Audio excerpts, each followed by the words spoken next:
नमस्कार। दर्शन विद्यालय में आप सभी का स्वागत है। आज का हमारा विषय है हिंदी कक्षा 6। आज का हमारा टॉपिक है इकाई 7। यह भी एक परीक्षा। उसके लेखक है सुरेंद्र अंचल। प्रस्तुत एकांकी में प्रसिद्ध साहित्यकार श्री सुरेंद्र अंचल जी है। अंचल जी ने अनेक एकांकी, कविता, रेडियो, रूपक, कहानी आदि की रचना की है। जीवन में शिक्षा का बहुत महत्व है।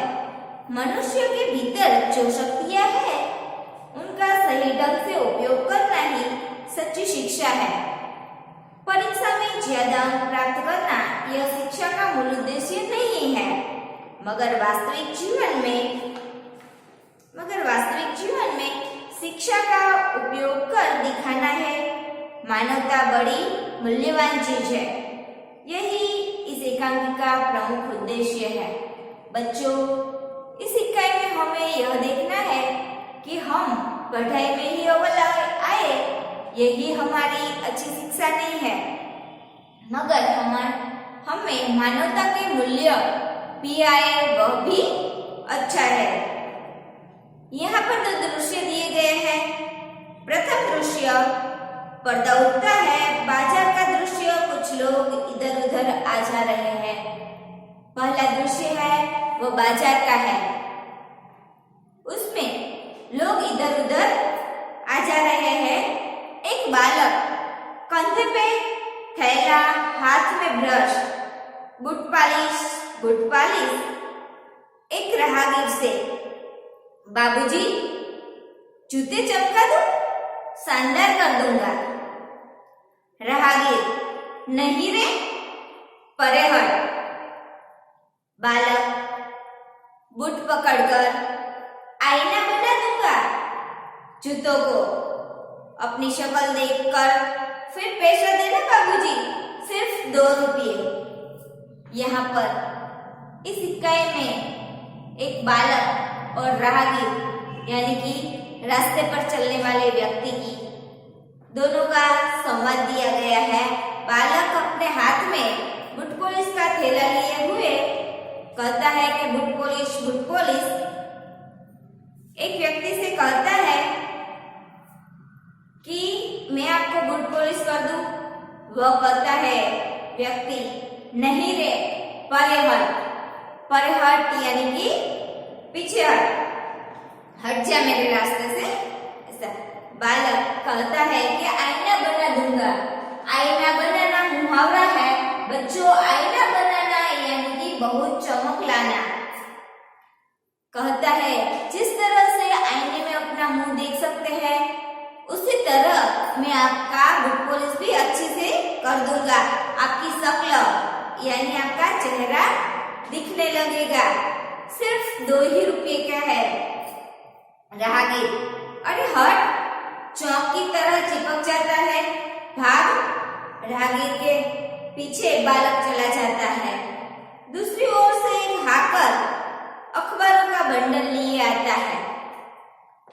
वह मना करता है राहगीर। फिर बच्चा उसे कहता है कि लाइए ना साहब जी, मैं आपको बूट पॉलिश कर देता हूँ।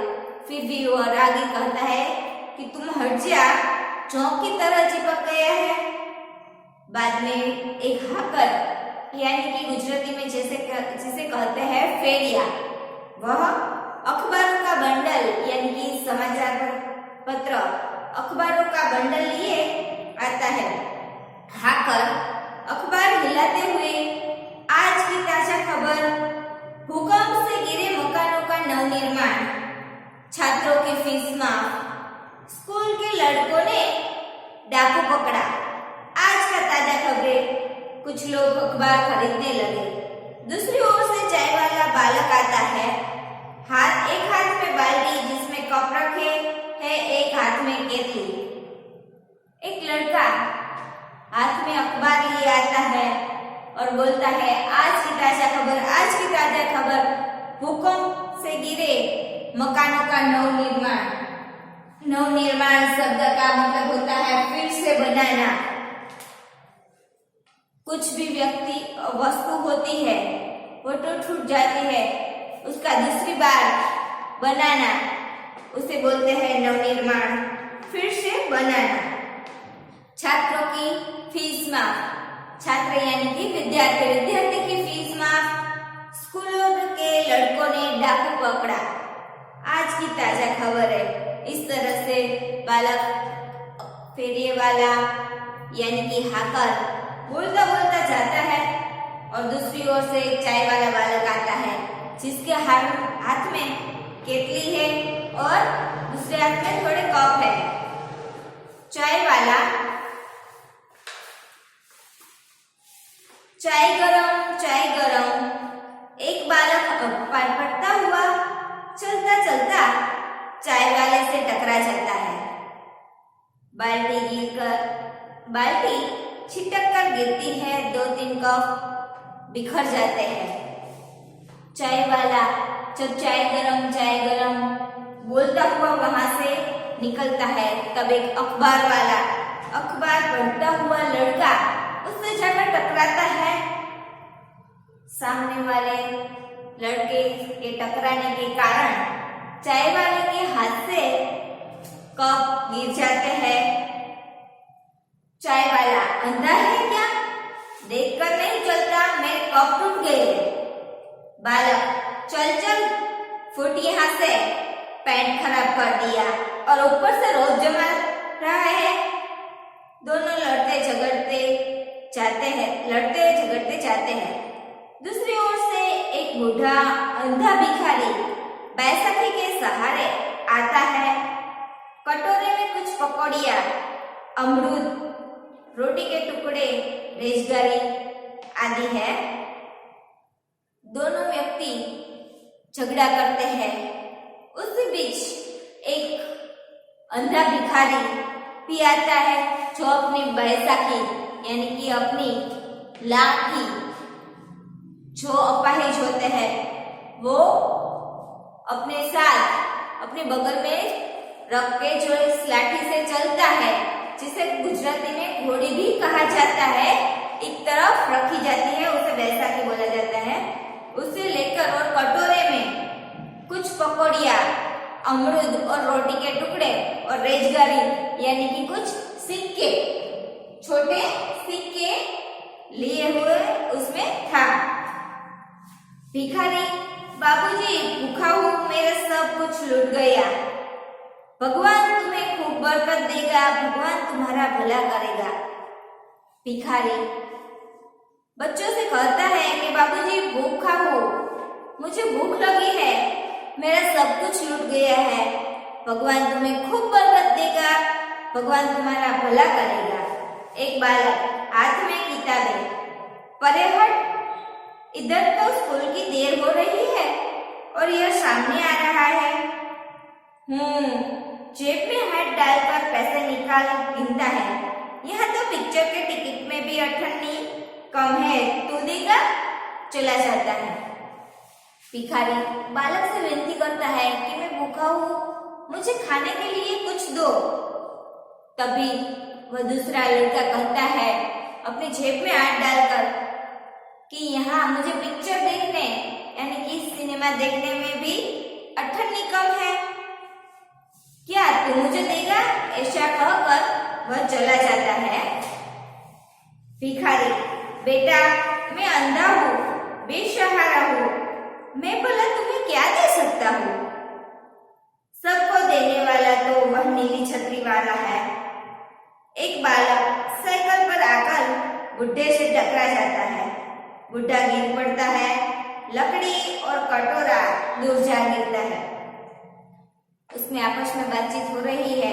तभी भिखारी बोलता है कि बेटा मैं तो अंधा हूँ, बेसहारा हूँ, मुझे किसी का सहारा नहीं है, मेरा कोई घर परिवार नहीं है, मैं बोले तुम्हें क्या दे सकता हूँ? सबको देने वाला तो वह नीली छतरी वाला यानी कि भगवान है। एक बालक साइकिल पर आते हुए कर बुढ़े से टकरा जाता है। जो बुढ़ा भिखारी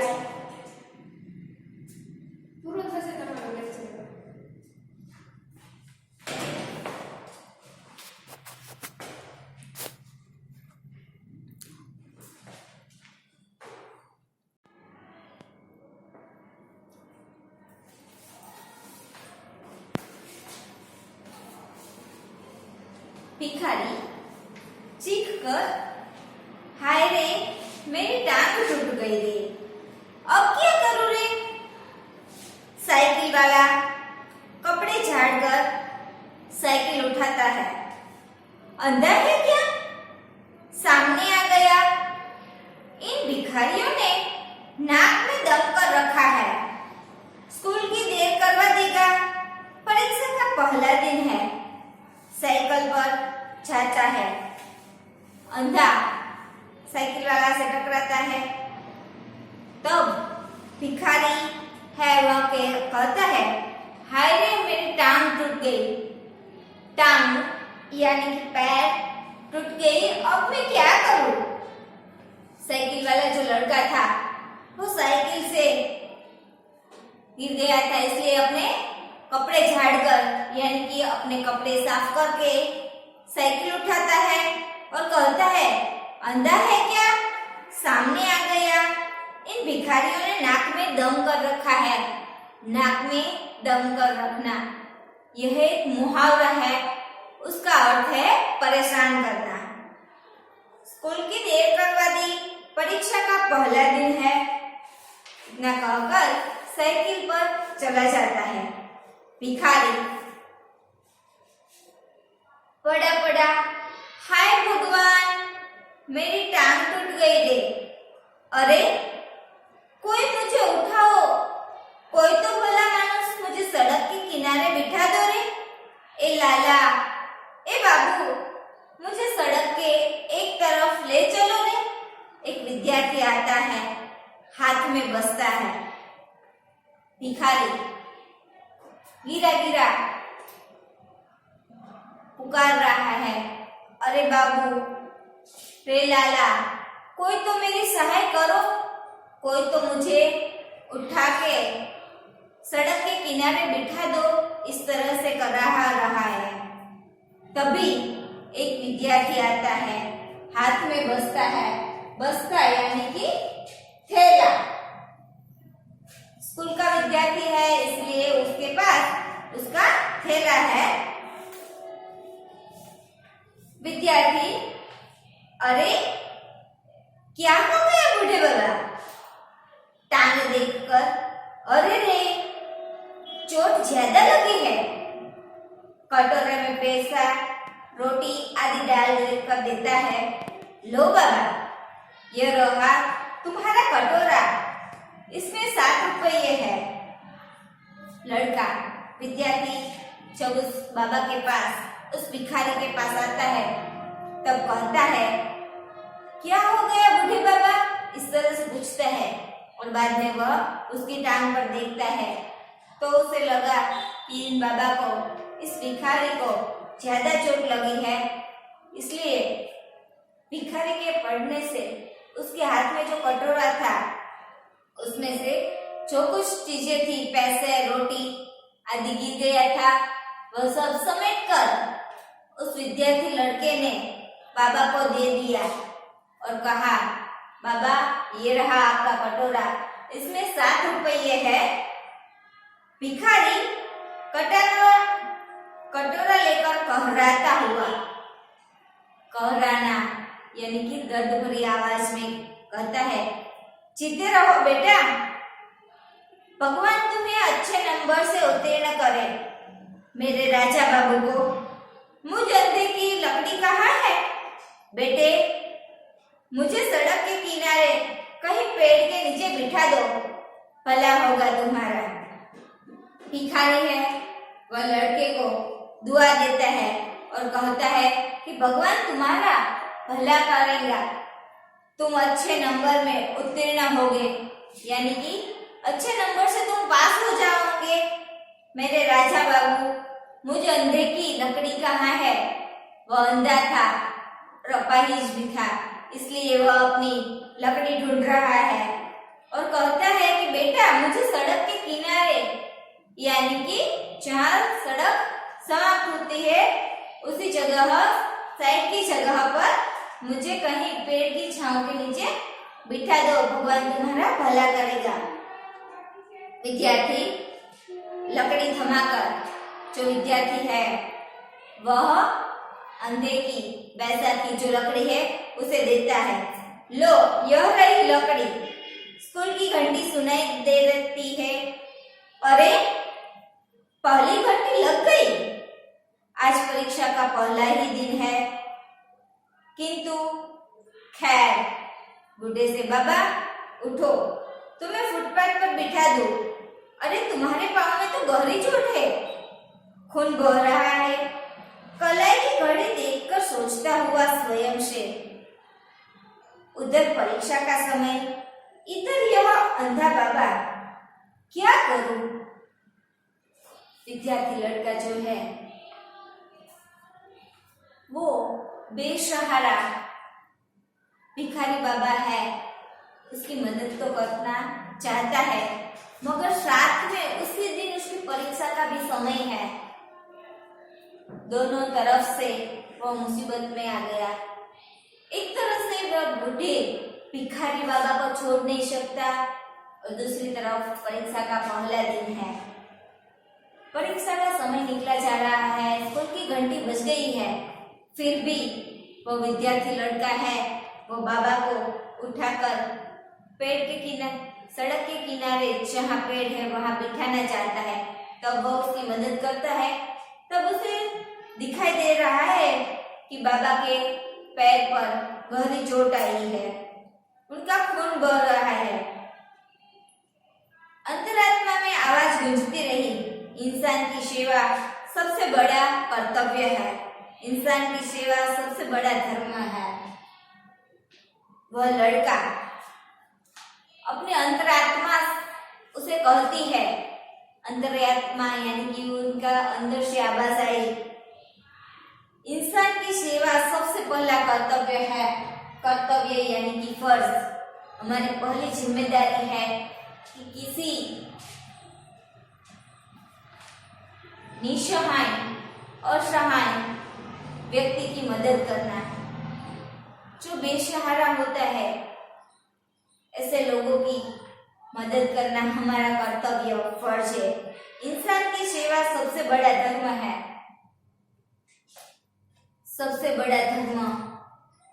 कोई भी समाज ले लो, कोई भी धर्म ले लो, सभी में, सभी के ग्रंथों में मानव सेवा से बढ़कर, मानव सेवा से बड़ा कोई धर्म ही नहीं है। एक दूसरे व्यक्ति एक दूसरे के साथ अच्छी भलाई से रहे, एक दूसरे की मदद करे, निसहाय की मदद करे, वही सबसे बड़ा परम धर्म है। यदि आप कोई भक्ति, पूजा पाठ, उपवास कुछ भी नहीं करे, बल्कि किसी बेसहारा, निसहाय, बच्चे, बूढ़े, गरीबों की मदद करे, तो भगवान अपने आप ही आप पर मेहरबान हो जाते हैं। किसी मंदिर, दरगाह या गुरुद्वारे पर जाके मत्था टेकने से भगवान हमें कुछ नहीं देते, मगर किसी बेसहाय, निसहाय, गरीब, लाचार लोगों की यदि हम मदद करते हैं तो ईश्वर हमारे ऊपर बहुत ही प्रशंसा से देख रहा है। विद्यार्थी बाबा से, चलो बाबा तुम्हें अस्पताल तक पहुंचा दूं। विद्यार्थी सहारा देकर ले चलता है।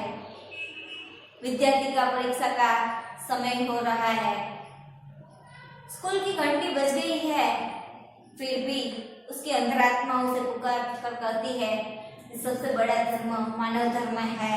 इसलिए विद्यार्थी अपने स्कूल की परीक्षा की परवाह किए बिना, वह बूढ़े बाबा है, उसे अस्पताल में ले जाता है सहारा देकर, यानी कि उसका सहारा देकर वह अस्पताल ले जाता है। यहाँ तक पहला दृश्य क्या। अब दूसरा दृश्य है प्रधानाध्यापक कक्ष। प्रधानाध्यापक की तख्ती के पीछे प्रधानाध्यापक जी कुछ लिखते हुए एक अध्यापक का आना, इस तरह का जो है दृश्य है। अध्यापक, सर परीक्षा शुरू हो गई और देवेंद्र सेन अभी तक अनुपस्थित है। अनुपस्थित यानी कि हाजिर नहीं है। अध्यापक सर शिक्षक आकर कहता है कि सर परीक्षा शुरू हो गई है और देवेंद्र सेन नाम का जो लड़का है वो अभी तक नहीं आया है। प्रधानाध्यापक क्या देवेंद्र, क्या बात हुई? वह तो मेधावी छात्र है। मेधावी यानी कि होशियार बुद्धिशाली मेधावी छात्र है। अरे भाई किसी को स्कूटर लेकर भेजो।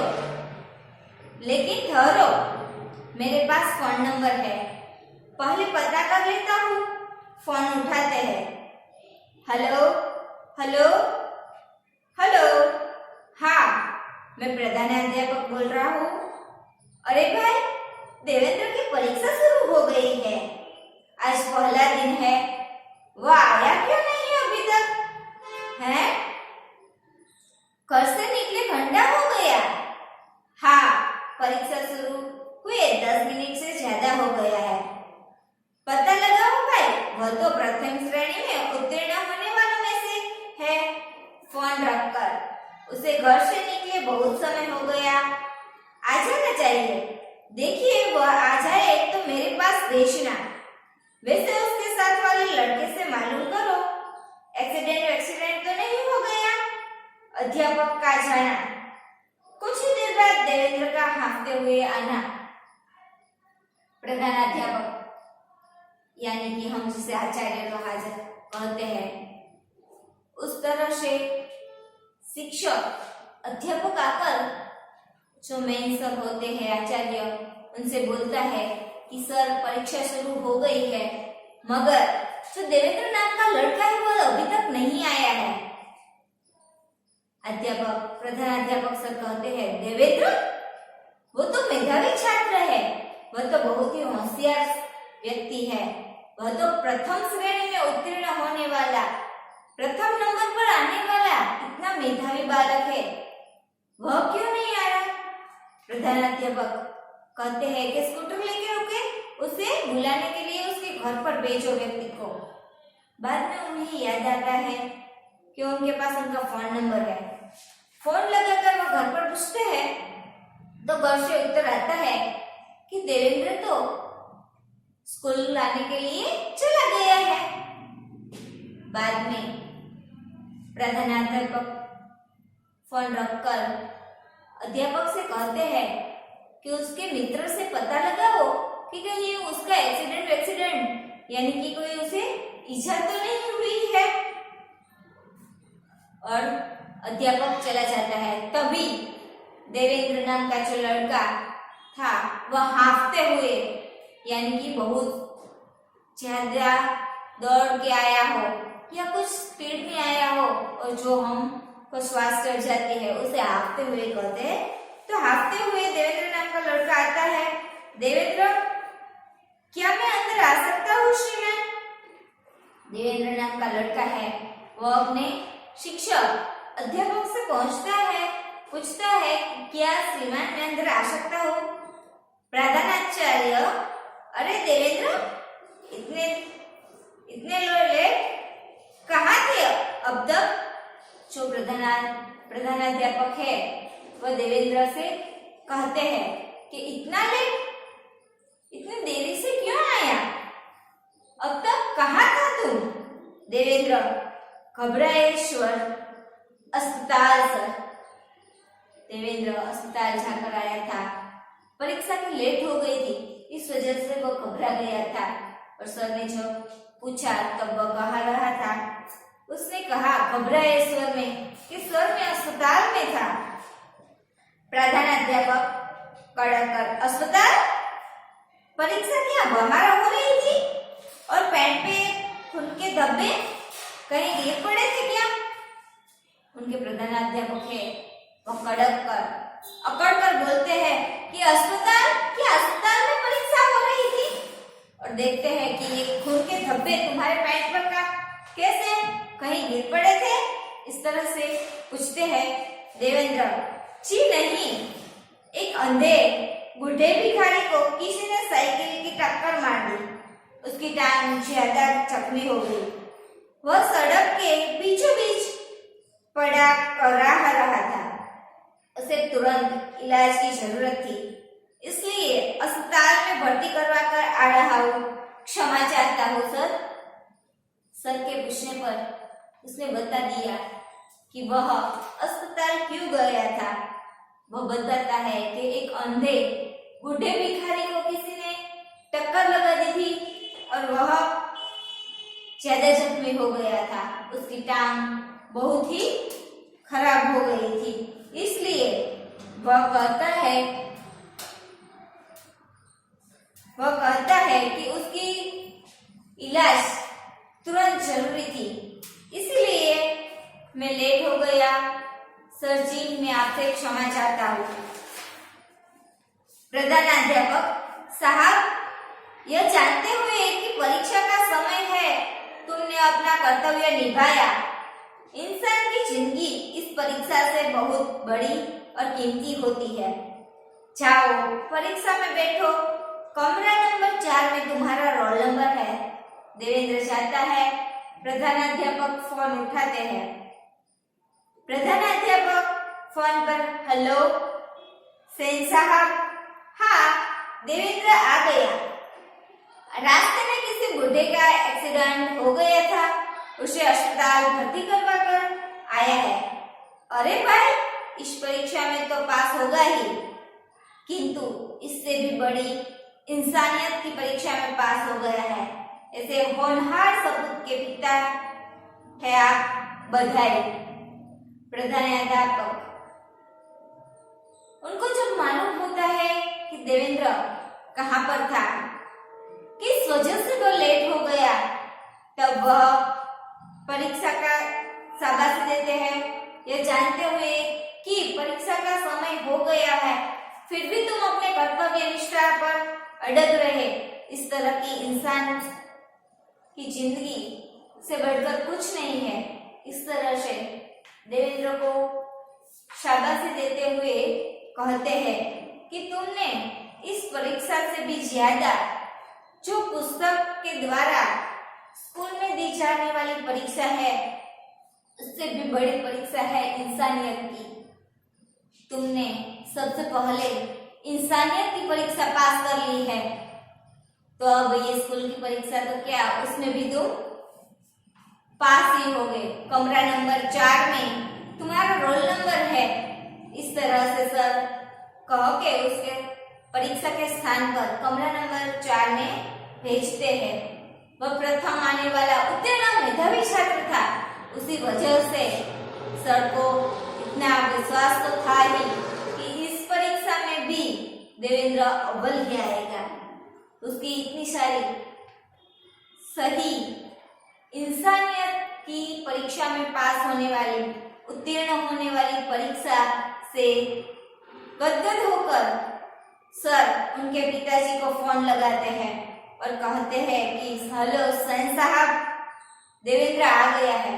क्योंकि स्कूल पर जब भी बच्चे नहीं आते और शिक्षकों, अध्यापकों ने उनके घर पर जब फोन किया होता है, तब उसके घर के लोग भी परेशान हो जाते हैं कि मेरा बेटा या मेरी बेटी अभी तक क्यों नहीं पहुंचे।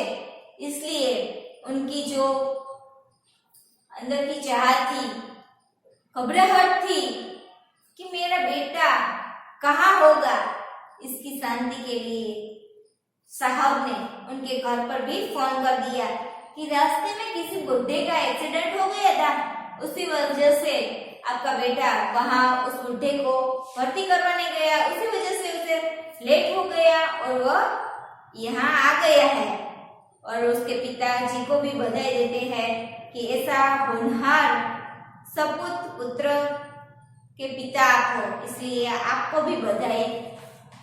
यहाँ पर हमारा पाठ पूर्ण होता है और अब हम फिर से एक बार नए शब्द देख लेते हैं कि कर्तव्य यानी फर्ज, बस्ता यानी थैला, बरकत यानी कि लाभ, बेसहारा, निसहाय, सपूत यानी कि लायक, इंसानियत का अर्थ है मानवता, जोंक खून पीने वाला विशेष जंतु। बच्चों, यहाँ पर हमने देखा कि परीक्षा जो स्कूल में देने वाली है, उसमें अव्वल आए तो ही हम होशियार है, ऐसा नहीं होता है। मगर हमें जीवन में जो आने वाली परीक्षाएं है उसमें भी उत्तीर्ण होना चाहिए। हमें अपना कर्म धर्म निष्ठा से निभाना चाहिए। हमारा धर्म किसी की मदद करना ही है, किसी को उपयोगी होना ही है।